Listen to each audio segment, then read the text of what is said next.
लगता है तुम मेरे विपक्षी से मिले हुए हो। मेरा बेटा कल एक बात बता रहा था कि पिताजी घर छोड़ करके जंगल चले जाओ, विरक्त हो जाओ, और आज ये मेरी गोद में बैठ करके मुझे 9 बातें सिखा रहा है। इसका मतलब तुमने इस पर ध्यान नहीं दिया, इसकी शिक्षा में बढ़ोतरी हुई है, घटोतरी नहीं हुई है, तुमने ध्यान नहीं दिया। आज मुझे 9 बातें सिखा रहा है। गुरुजी बेचारे थर थर कांप रहे हैं, संड और अमर्क जी थर थर कांप रहे हैं। सरकार हमारी केवल एक बात सुने, हम आपकी सौगंध खाकर कहते हैं कि हमने इसे कुछ नहीं पढ़ाया, ना किसी और ने पढ़ाया, ये स्वयं पढ़ा पढ़ाया ही पैदा हुआ है, पढ़ा पढ़ाया ही पैदा हुआ है। नामत प्रणीतम ना पर प्रणीतम सुतो वदत्तेशवते शत्रवः नैसर्गकीयं मतिरा सिराजन नियक्षमन्युः कददा श्मशानः। संगमर जी बोले महाराज हम पर आप नाराज ना होइए, हमने इसे कुछ भी नहीं पढ़ाया, न किसी और ने पढ़ाया, ये स्वयं पढ़ा पढ़ाया ही पैदा हुआ है महाराज, स्वयं पढ़ा पढ़ाया ही पैदा हुआ। एक बार आप महाराज इससे ही पूछ लीजिए, अपना क्रोध त्यागिए, बुद्धि से ज्ञान काम लीजिए। हिरण्याकश्यप ने अपने पुत्र प्रहलाद से ही पूछ लिया, सत्य बताओ बेटा, या तुम्हारी बुद्धि को किसने खराब किया है, किसने तुम्हें ये उठपटांग बातें सिखाई है। मते न कृष्णे परता सतोवा मिथोपदेत गृह प्रतानाम। देखो गृहस्थ नहीं का, घर में ही रहने का जिन्होंने व्रत ले रखा है, जो घर से निकलना नहीं चाहते हैं, छोड़ना ही नहीं चाहते हैं, तो घर को ही सब कुछ समझ करके पकड़े बैठे हैं, उनकी बुद्धि जो है वो बड़े भाग्य से ही ईश्वर की तरफ मुड़ती है। अन्यथा इस गृहस्थ जीवन में अंध परंपरा से सब एक दूसरे के ऊपर गिरते चले जाते हैं। बड़ी मेहनत करने के बाद भी ये हमारी बुद्धि भगवान की तरफ मुड़ पाती है। प्रहलाद कहते हैं पिताजी इसी प्रकार से सब लोग संसार के गर्त में अंध परंपरा से गिरते चले जा रहे हैं, जीवन भर घर गृहस्थी के नमक तेल लकड़ी में ही पूरा जीवन समाप्त कर दे रहे हैं। कोई इस अंधकूप से, इस गृहस्थ के अंधकूप से कोई निकलना ही नहीं चाहता है।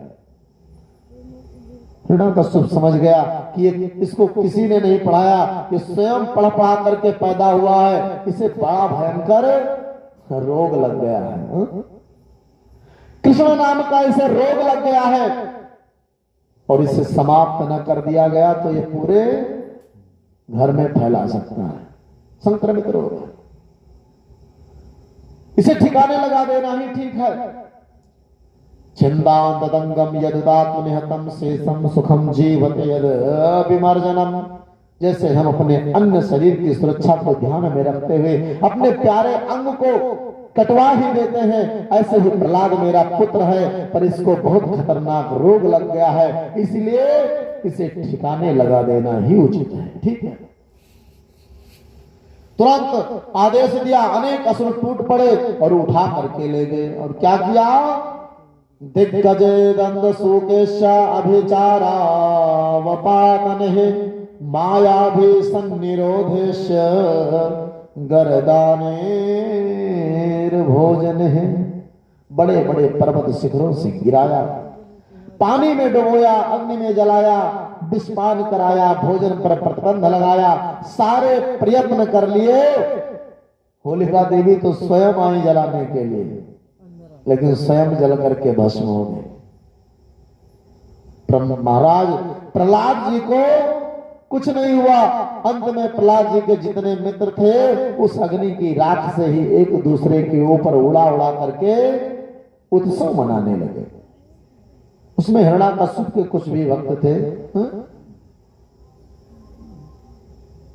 उसके दूसरे दिन उस धूल से ही लोग एक दूसरे से होली खेलते हैं, परंतु कुछ हिरण्याकश्यप के भी समर्थक लोग वहां रहते हैं।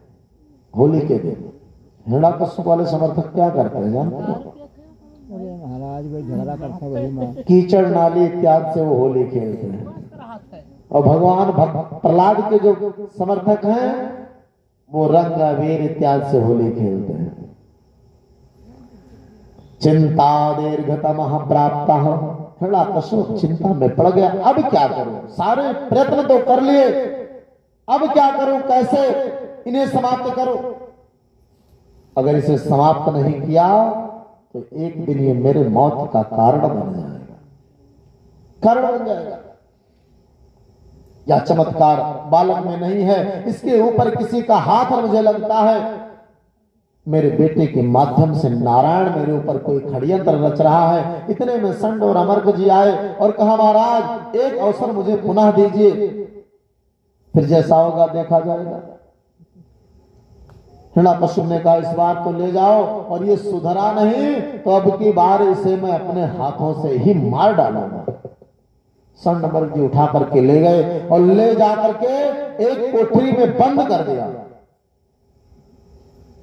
एक दिन बेचारे किसी कारण बस बाजार चले गए संड और अमर्क जी। प्रहलाद जी को समय मिल गया, बच्चे वहां आसपास जो खेल रहे थे उन सबको बुला करके और कहा, आओ मित्रों हम सब एक खेल खेलते हैं। कहा, कौन सा खेल खेलते हैं भैया? कहा, आओ आंख मिचौनी खेलते हैं। कहा, तो पुराना खेल है, नया खेल थोड़ी है। प्रहलाद जी कहते हैं, मित्र जीवन में यही तो सत्य है, आत्मा और परमात्मा जो है ये शाश्वत सखा है। एक बार दोनों में आपस की चर्चा हुई, उन्होंने कहा कि चलो एक खेल खेलते हैं। कहा, कौन सा खेल? भगवान ने आत्मा से कहा, एक काम करो, पहले तुम छिप जाओ, मैं ढूंढता हूं, और बाद में मैं छुपूंगा, तुम ढूंढ लेना। कहा, ठीक है। प्रलय काल के समय आत्मा जितने भी संसारवासी थे समस्त संसारियों को भगवान ने अपने उदर में रख करके भगवान सो गए प्रलय के समय। और जब जगे तो जैसी जिसकी योनि थी उसी प्रकार सबको निकाल निकाल करके प्रकट कर दिया, सृष्टि कर दिया। और सृष्टि करने के बाद आत्मा से कहा कि भैया हमने तो सबको ढूंढ ढूंढ करके निकाल दिया, अब तुम्हारी बारी है, तुम ढूंढो। आत्मा ने कहा, प्रभु आप मिलोगे कहां? भगवान ने कहा, कण कण अण में मैं सब जगह आपको दिखाई पड़ूंगा, सब जगह हूं, बस तुम्हें देखने की जरूरत है। जिस दिन तुम मुझे पहचान लोगे उसी दिन से तुम्हारा ये आवागमन का खेल समाप्त हो जाएगा, उसी दिन से तुम्हारा आवागमन का खेल जो है वो समाप्त हो जाएगा। इस प्रकार प्रहलाद जी ने कहा, भैया ये हमारा शरीर भी तो एक आंख मिचौनी है, जो हम मानो तन पा करके भी भगवान को ढूंढने का प्रयत्न नहीं कर रहे हैं।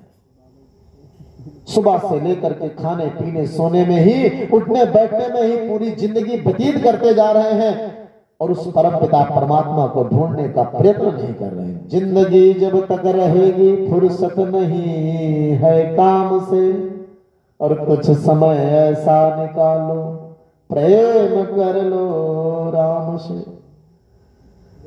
जब तक हम समय भगवान के लिए परमात्मा के लिए नहीं निकालेंगे ना, हम चाह करके भी प्रभु की तरफ मुड़ नहीं पाएंगे।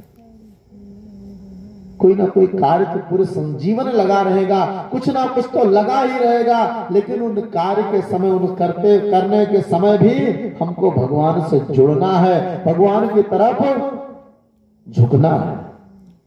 और जब तक भगवान की तरफ झुकेंगे नहीं, उनको ढूंढने का प्रयत्न नहीं करेंगे, ये हमारे जो आवागमन का चक्र है ना, ये निरंतर चलता रहेगा। कभी मानव योनि में, कभी कीट पतंग, हाथी घोड़े पशु पक्षी क्या बन जाए, जिस प्रकार से योनि हमें दर्शाती जाएगी उसी प्रकार से इस नरक योनियों में हम घूमते फिरेंगे।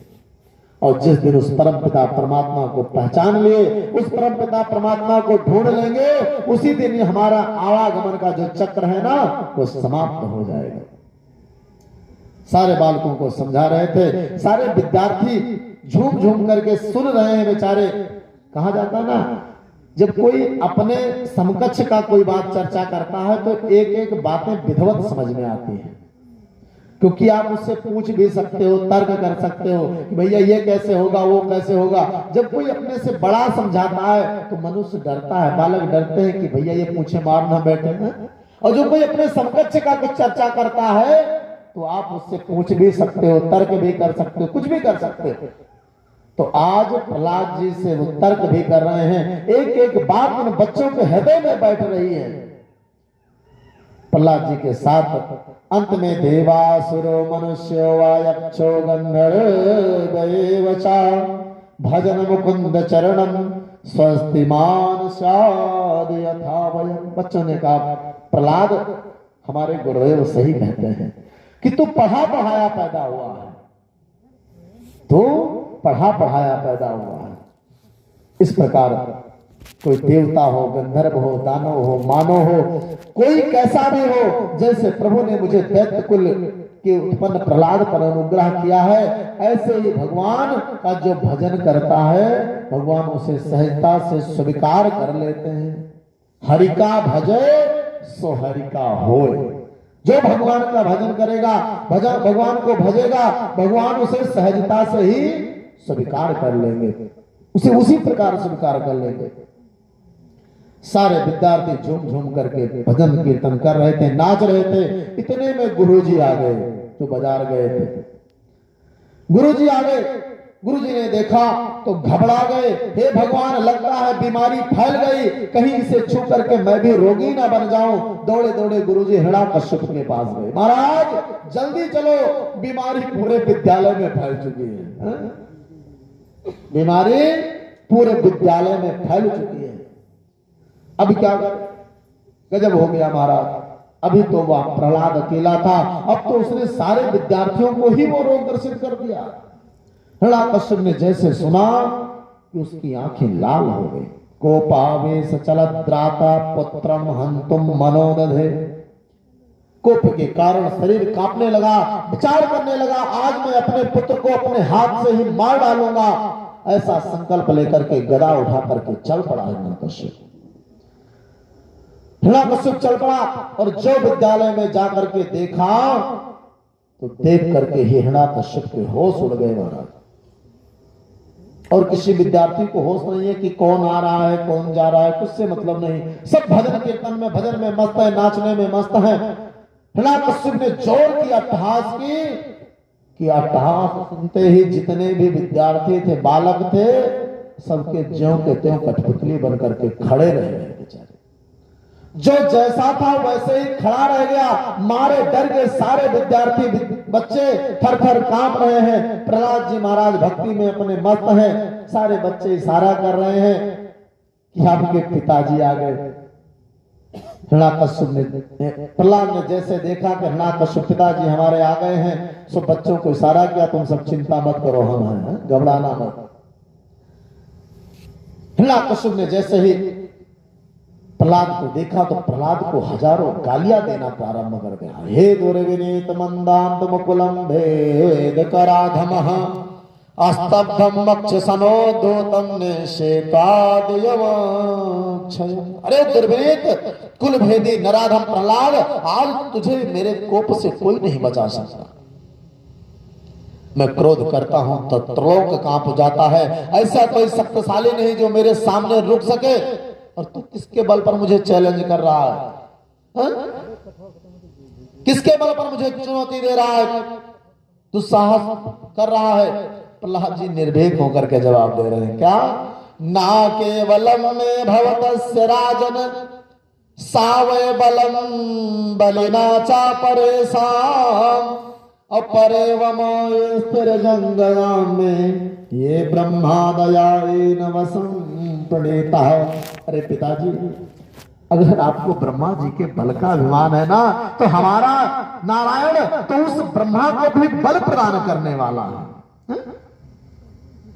चराचर जगत में, जगत के जीवों में जो कुछ भी बल दिखाई आपको पड़ता है ना, ये हमारे नारायण का अपने आप ही राम जी के हाथ में चले गए।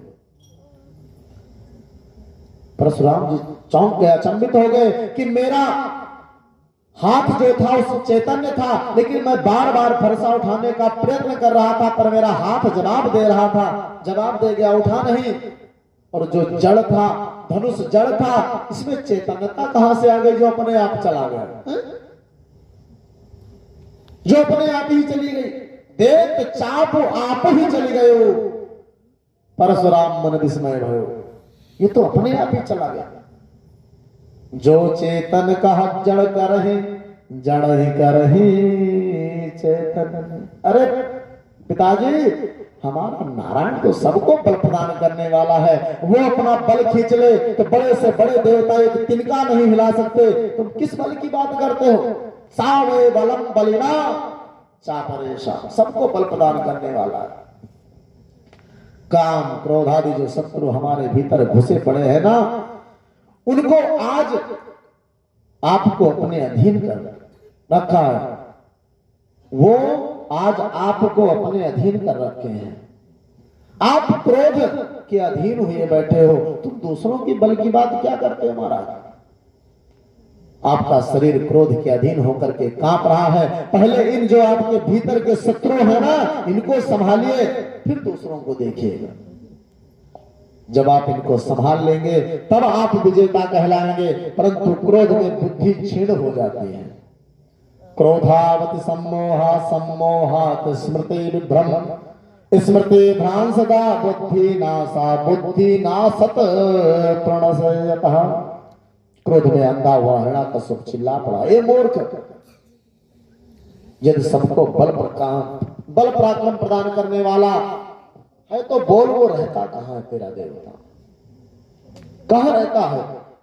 पहले तेरे भगवान को ही देख लेता हूं। प्रहलाद ने कहा, पिताजी ये पूछिए वो रहता कहां नहीं है? ईश्वस्यामिदं सर्वम, वो रहता कहां नहीं है? हर जगह है, कण कण अणु में, समस्त चराचर सृष्टि में ईश्वर व्याप्त है। क्वासो यदि सा सर्वत्र कस्मात् स्तंभे न दृश्यते। अच्छा, अगर सब जगह है तो इस स्तंभ में दिखाई क्यों नहीं पड़ रहा है? इसमें क्यों नहीं दिखाई पड़ रहा है? क्या तेरा भगवान इस खंभे में?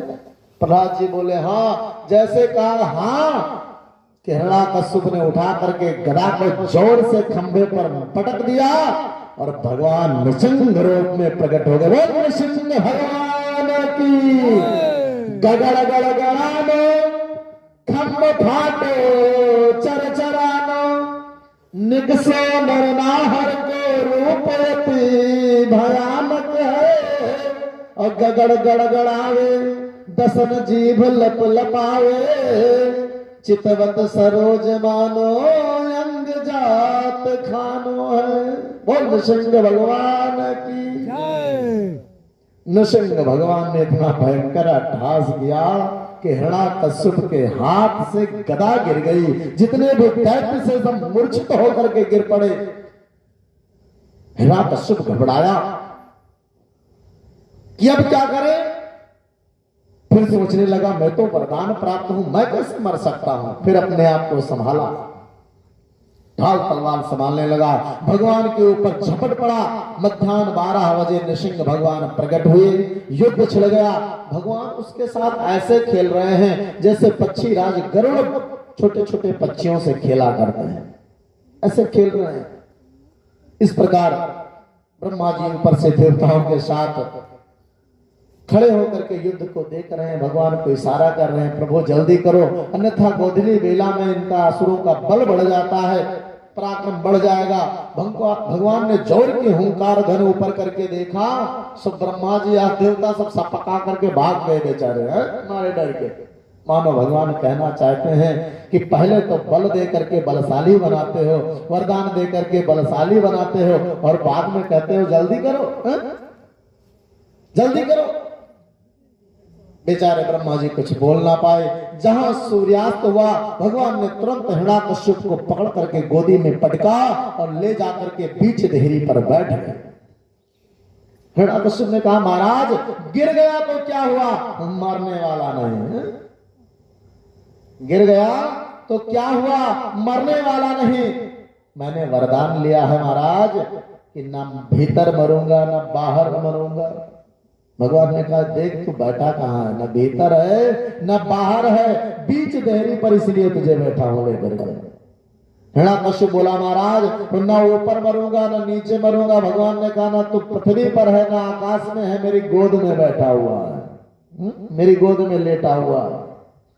हिरण्याकश्यप बोला महाराज ना मैं अस्त्र से मरूंगा ना शस्त्र से मरूंगा। भगवान ने कहा मेरे ये नुकीले नुकीले जो नाखून है ना यही तेरे लिए पर्याप्त है, मुझे किसी अस्त्र और शस्त्र की जरूरत नहीं है, किसी अस्त्र शस्त्र की जरूरत नहीं है। अब तो कांपते हुए बोला महाराज तो मैं ना दिन में मरूंगा ना रात में मरूंगा। भगवान ने कहा ये कौन सी बेला है? गोधूली बेला है, गोधूली बेला है, संध्या का समय हो रहा है, ना दिन है ना रात्रि है। हिरण्याकश्यप बोला महाराज तो ना मनुष्य से मरूंगा ना जानवर से मरूंगा। भगवान ने कहा मुझे देखो मैं कौन हूं? नर भी हूं और सिंह भी हूं। हिरण्याकश्यप ने कहा महाराज मैंने ब्रह्मा जी से वरदान मांगा था कि ब्रह्मा की सृष्टि में किसी से मरो ही नहीं।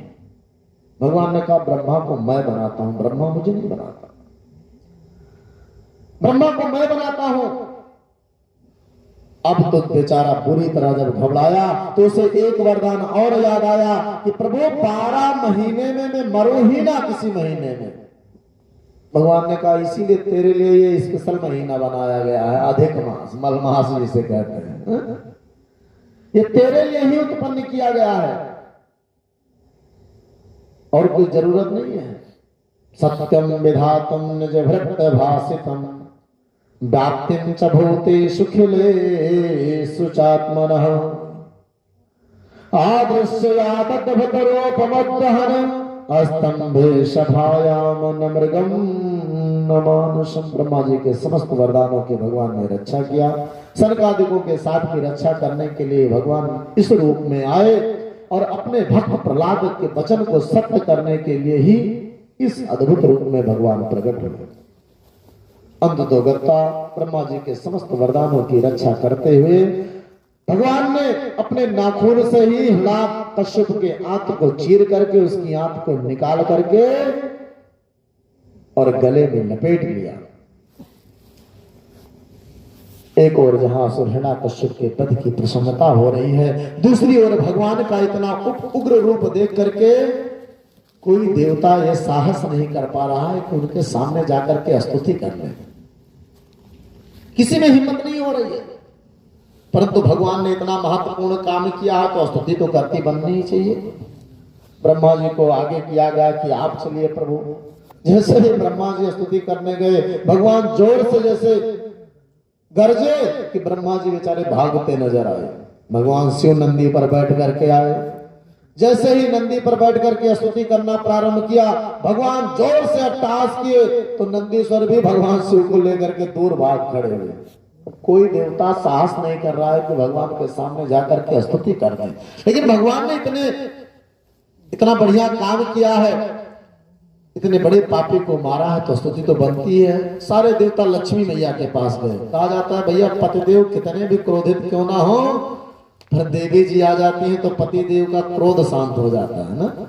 लक्ष्मी जी के पास गए, मैया जल्दी चलो, स्वामी जी नारायण कितने क्रोधित हुए बैठे हैं। लक्ष्मी जी ने कहा ऐसा हो ही नहीं सकता कि हमारे स्वामी और क्रोधित हुए बैठे हैं, ऐसा कभी हुआ है?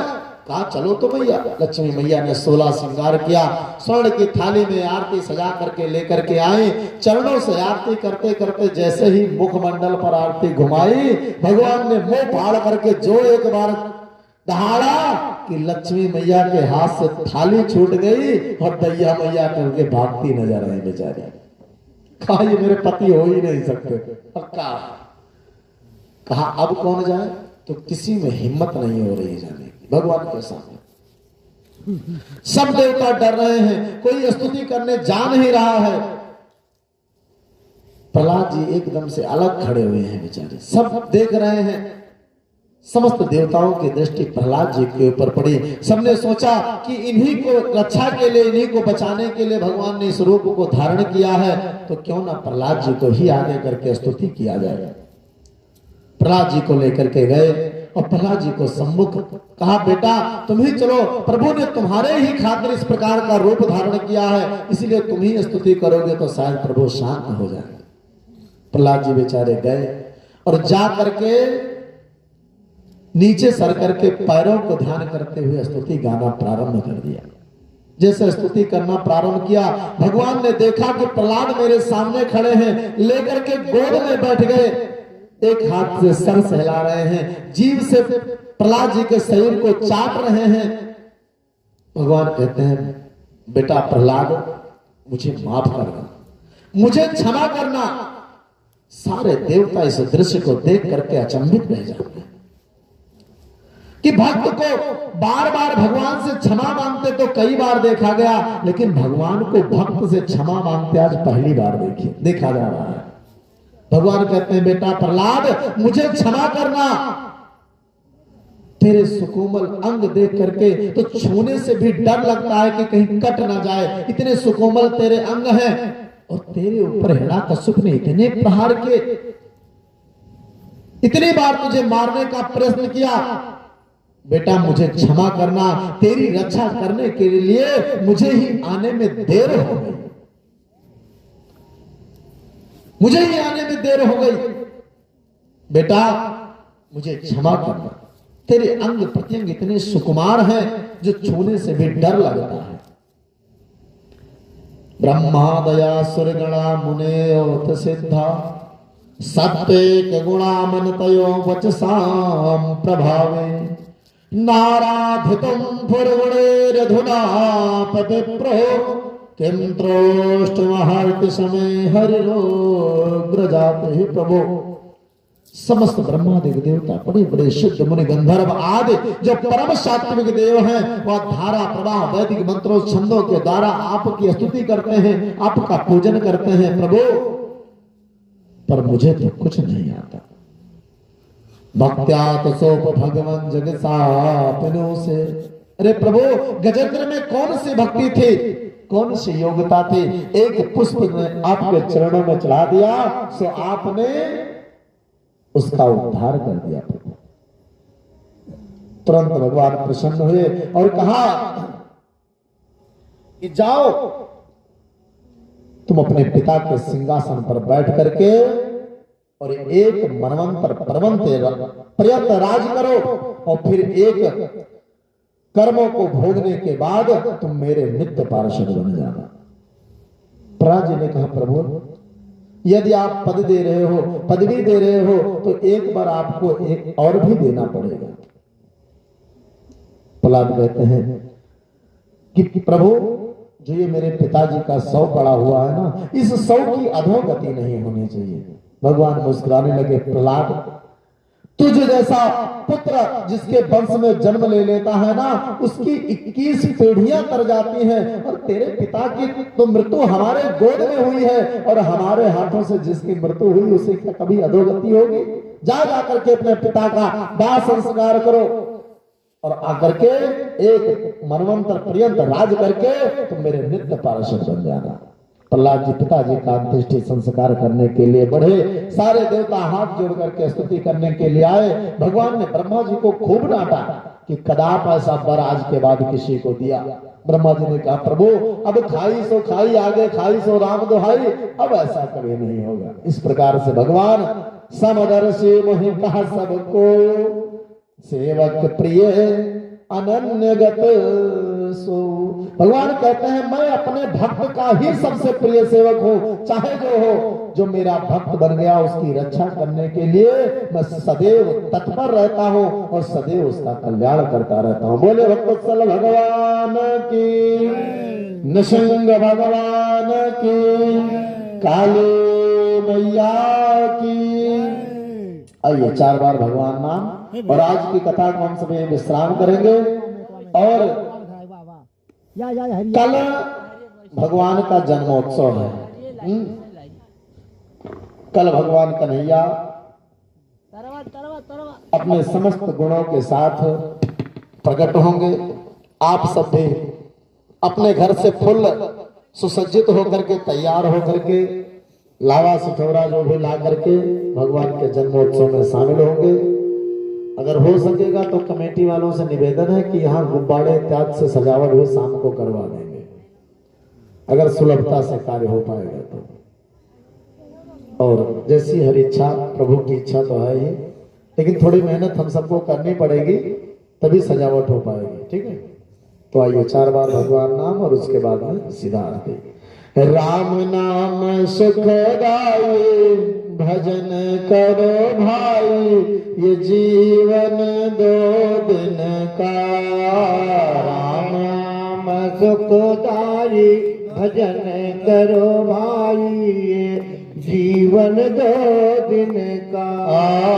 राम नाम सुखदाई भजन करो भाई, ये जीवन 2 दिन का। राम नाम सुखदाई भजन करो भाई, ये जीवन 2 दिन का।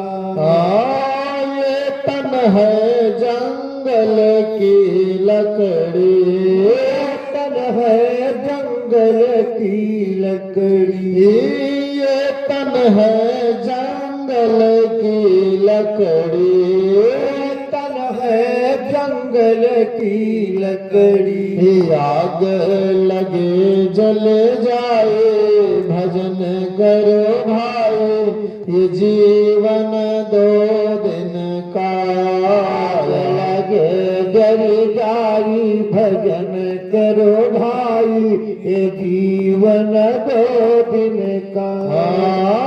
ये तन है कागज की पुड़िया, ये तन है कागज की पुड़िया, ये तन है कागज की पुड़िया, तन है कागज की पुड़िया। हवा चले उड़ जाए भजन करो भाई, ये जीवन 2 दिन का। हवा ये उड़ जाए भजन करो भाई, ये जीवन 2 दिन का। ये तन है फूलों का बगीचा, तन है फूलों का बगीचा, ये तन है फूलों का बगीचा, तन है फूलों का बगीचा। धूप पड़े मुरझाए भजन करो भाई, ये जीवन 2 दिन का। लगे मुरझाए भजन करो भाई, ये जीवन 2 दिन का। राम नाम सुखदाई भजन करो भाई, ये जीवन 2 दिन का। राम सुखदाई भजन करो भाई, ये जीवन 2 दिन का। बोले भक्तवत्सल भगवान की जय।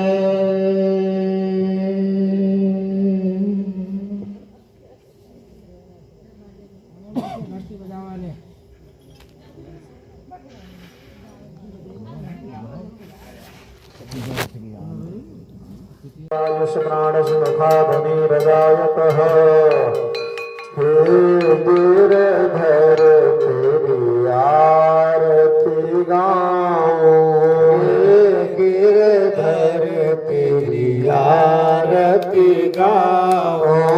आरती गाऊं प्यारे आपको मनाऊं, आरती गाऊं प्यारे आपको मनाऊं। श्री बांके बिहारी तेरी आरती गाऊं, श्री बांके बिहारी तेरी आरती गाऊं। मोर मुकुट माथे पे सो है, मोर मुकुट माथे पर सो है।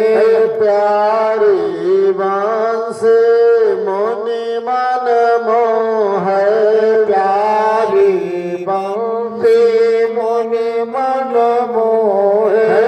देख छवि मैं बलि बलि जाऊं, देख छवि मैं बलि बलि जाऊं। श्री बांके बिहारी तेरी आरती गाऊं। श्री बांके बिहारी तेरी आरती गाऊं।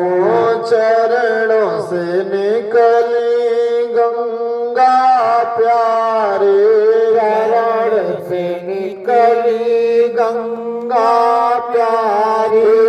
जिसने सारी दुनिया तारे, जिसने सारी दुनिया तारी। उन चरणों के मैं दर्शन पाऊं। उन चरणों के मैं दर्शन पाऊं। श्री बांके बिहारी तेरी आरती गाऊं। श्री बांके बिहारी तेरी आरती गाऊं। दास अनाथ के नाथ आप हो, दास अनाथ के नाथ आप हो। सुख दुख जीवन प्यारे साथ आप हो। सुख दुख जीवन प्यारे नाथ नाथ हो। उन चरणों को मैं शीश झुकाऊं। उन चरणों को मैं शीश झुकाऊं। श्री बांके बिहारी तेरी आरती गाऊं। श्री बांके बिहारी तेरी आरती गाऊं। श्री हरिदास के प्यारे तुम हो। श्री हरिदास के प्यारे तुम हो। मेरे मोहन जीवन धन हो। मेरे मोहन जीवन धन हो। प्यारी छवि तेरी मन में बसाऊं। प्यारी छवि तेरे मनों में बसाऊं। श्री बांके बिहारी तेरी आरती गाऊं। श्री बांके बिहारी तेरी आरती गाऊं। हे गिरधर तेरी आरती गाऊं। हे गिरधर तेरी आरती गाऊं। अम्बे तू है जगदम्बे काली, जय दुर्गे खप्पर वाले तेरे ही गान गाए भारती हो मैया हम सब उतारे तेरी आरती। माता तेरे भक्त जनों पर भीड़ पड़ी है भारी। मैया भीड़ पड़ी है भारी। माता तेरे भक्त जनों पे भीड़ पड़ी है भारी। मैया भीड़ पड़ी है भारी। दानव दल पर टूट पड़ो माँ, दानव दल पे टूट पड़ो माँ। करके सिंह सवारी 100 सिंहों से तो बलशाली। अष्ट भुजाओं वाली दुखियों के दुर्गढ़ की भारती। ओ मैया हम सब उतारे तेरी आरती। माँ बेटे का है इस जग में बड़ा ही निर्मल नाता। मैया ही निर्मल नाता। माँ बेटे का है इस जग में बड़ा ही निर्मल नाता। मैया बड़ा है निर्मल नाता। पोत कपोत सुने हैं प्रणाम, सुने हैं प्रणाम। माता को माता सबको करुणा बरसाने वाली, अमृत बरसाने वाली। दुखियों के दुखड़ों निवारती। मैया हम सब उतारे तेरी आरती। नहीं मांगते धन और दौलत, ना चांदी ना सोना। मैया ना चांदी ना सोना। नहीं मांगते धनिया दौलत ना चांदियो सोना मैया ना चांदी ना सोना हम तो मांगे माँ तेरे मन का हम तो मांगे माँ तेरे मन का एक छोटा सा कोना सबके बिगड़ी बनाने वाली राज बचाने वाली सतियों के सत्य को संवारती ओ मैया हम सब उतारे तेरी आरती रतन जड़त सिंहासन वाली हे हिमराज दुलारी मैया हे हिमराज दुलारी मैं राज दुलारी मैया हिमराज दुलारी मुकुट कानन बिच कुंडल क्रीट मुकुट कानन बिच कुंडल शोभायत भत न्यारी न्यारे महिमा है अपरंपारे बरने ना जाए हारे भारे से भारे संकट तारती हो मैया हम सब उतारे तेरी आरती चरण शरण में खड़े हैं मैया ले पूजा की थाली मैया ले पूजा की थाली चरण शरण में खड़े हैं मैया ले पूजा की थाली मैया ले पूजा की थाली वरद हस्त सर पर रख दो माँ कमल हस्त सर पर रख दो माँ संकट हरने वाली मैया भर दो भक्ति रस प्याली जाए ना कोई खाली दर पे तुम्हारे माता मार दो मैया हम सब उतारे तेरी आरती घनन घनन माँ घंटा बाजे महिमा तेरी निराली मैया तेरे घनन घनन माँ घंटा बाजे महिमा तेरी निराली मैया महिमा तेरी निराली छोटा है परिवार हमारा छोटा है परिवार हमारा भर देना खुशहाली मैया करते कृपा कृपाले रखते सबकी रखवाले नैया भंवर से भारती ओ मैया हम सब उतारे तेरी आरती अम्बे तो है जगदम्बे काले सदगे खप्पर वाले तेरे गान गाए भारती हो मैया हम सब उतारे तेरी आरती कर्पूर गौरम करुणावतारम संसार सारम भगवेन्द्रहारम सदा वसंतम हृदयारविंदे भवम भवानी शैतं नमामि।